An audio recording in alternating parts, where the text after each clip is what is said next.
दोस्तों सबसे पहले ना आप थोड़ा सा इस वीडियोस को यहाँ पर देखो। एक आदमी कबूतर को रस्सी से पकड़। जय श्रीमन नारायण। एक नौजवान अपने घर के छत पर पतंग उड़ा रहा था। अचानक हवा तेज हुई और पतंग की डोर टूट गई। पतंग उड़ते हुए एक महात्मा जी के कुटिया में जा गिरी। नवयुवक कुटिया में पहुंचा और बोला, महात्मा जी क्या कुटिया में पतंग आई है? महात्मा ने कहा, हाँ बेटे पतंग तो आई है, कुटिया में रखी है, जाकर ले लो। नवयुवक जाता है और जैसे ही पतंग लेकर आता है, महात्मा जी कह पड़ते हैं, बेटे तुम पतंग भी उड़ाते हो? नवयुवक बोला, हाँ गुरुजी, जब उड़ा लेता हूँ जब कोई ताश खेलने के लिए नहीं मिलता। महात्मा बोले, तुम ताश भी खेलते हो?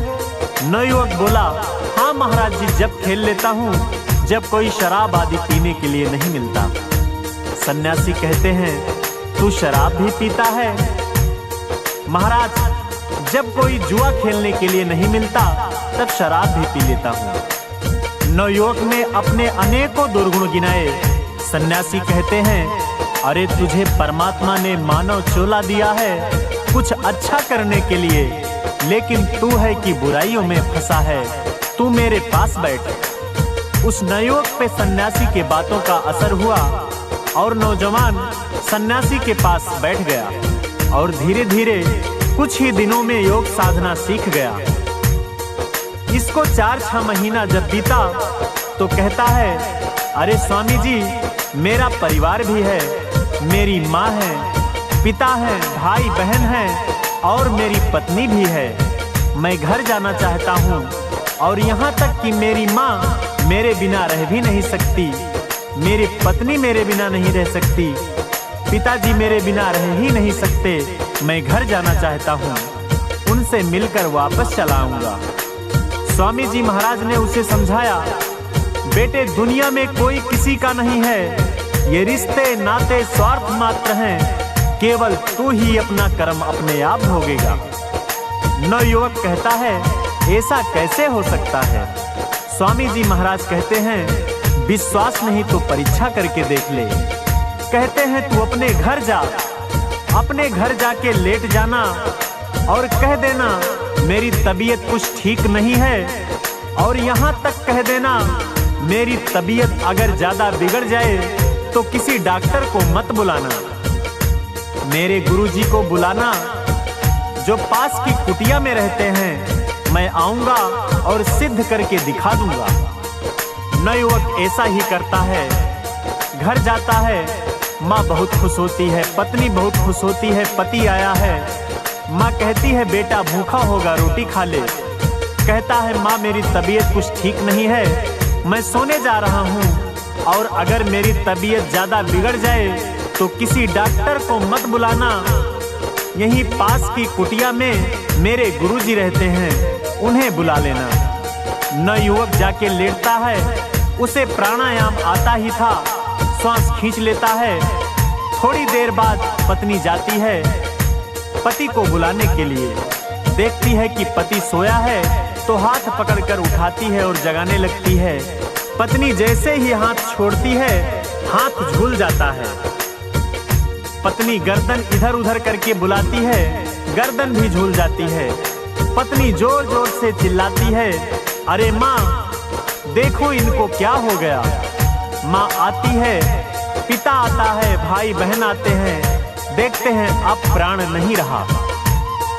सभी लोग रोते हैं, चिल्लाते हैं और शव को दफनाने की तैयारी करने लगते हैं। इतने में माँ को ख्याल आता है कि बेटे ने कहा था कि अगर मेरी तकलीफ ज्यादा बढ़े तो पास में मेरे गुरुजी हैं, उनको बुला भेजना। माँ ने वैसा ही किया। गुरुजी आते हैं और कहते हैं, इनके प्राण अभी भी बचाए जा सकते हैं, लेकिन उसके लिए आप लोगों को एक काम करना है।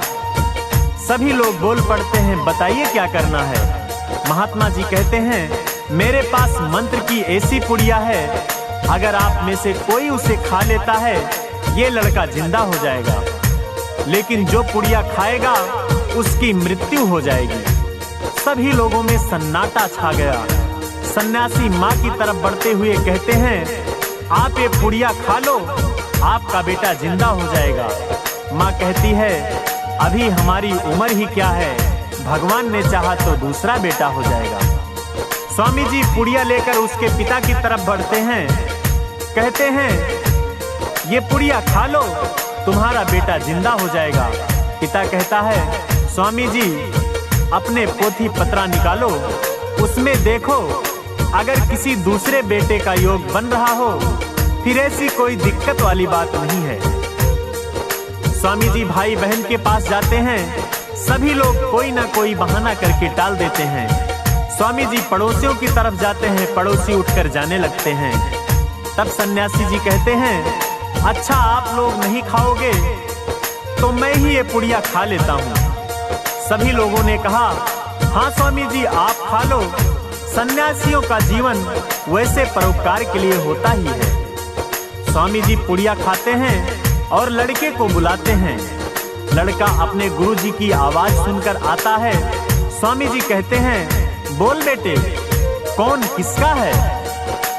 उस आदमी को सत्य का ज्ञान हो जाता है और कहता है, गुरुजी कोई किसी का नहीं है, इसलिए अपने काम से जो भी समय बचे उस परमपिता परमेश्वर की भक्ति किया करें।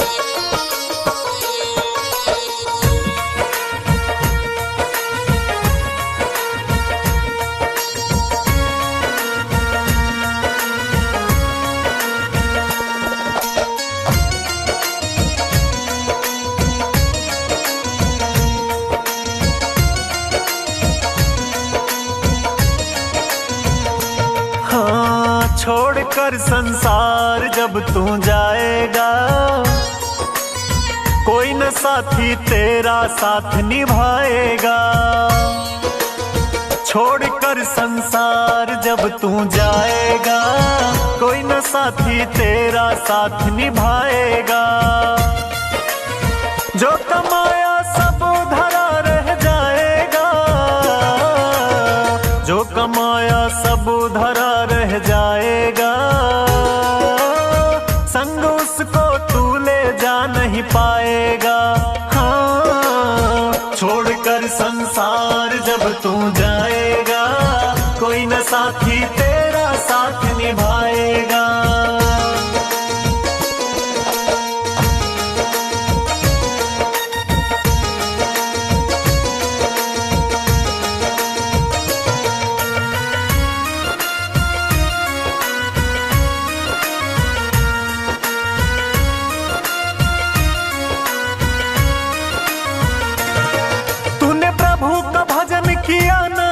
सत्संग किया न दो घड़ियां,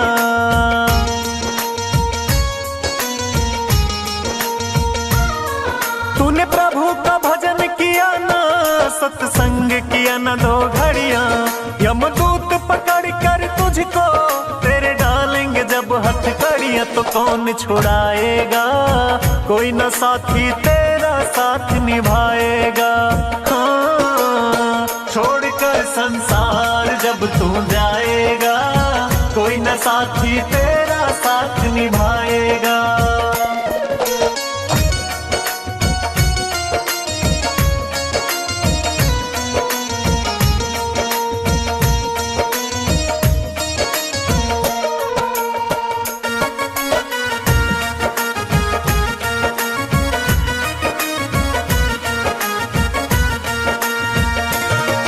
क्यों करता है तेरा मेरा ये दुनिया रैन बसेरा।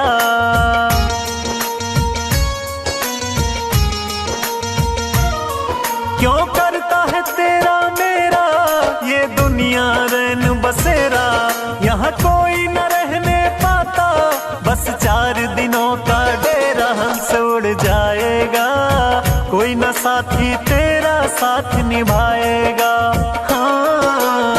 छोड़कर संसार जब तू जाएगा, कोई न साथी तेरा साथ निभाएगा।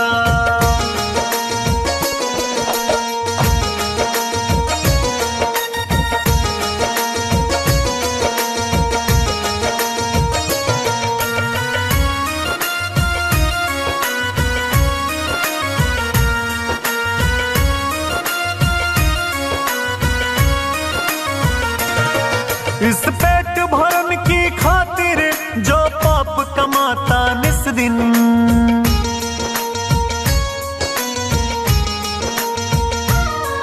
इस पेट भरन की खातिर जो पाप कमाता निस दिन, शमशान में लकड़ी रख कर तेरे आग लगेगी, एक दिन खाक हो जाएगा, कोई न साथी तेरा साथ निभाएगा।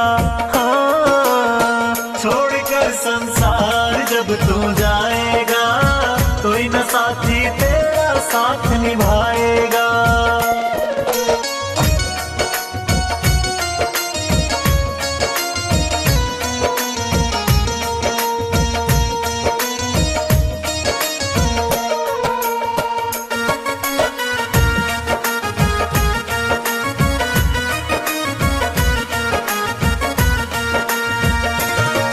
यह सत्संग की गंगा है, कोई इसमें लगा ले गोता,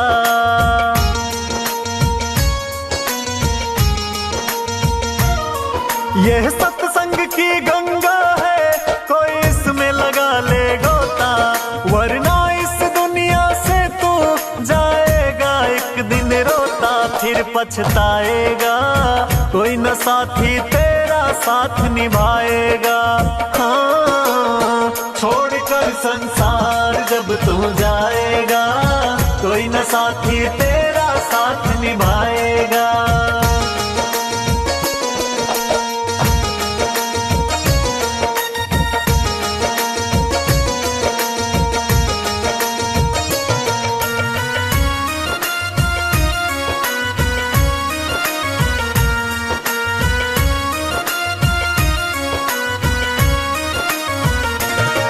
अब शरण प्रभु चरणन में तू प्रीत लगा ले बंदे,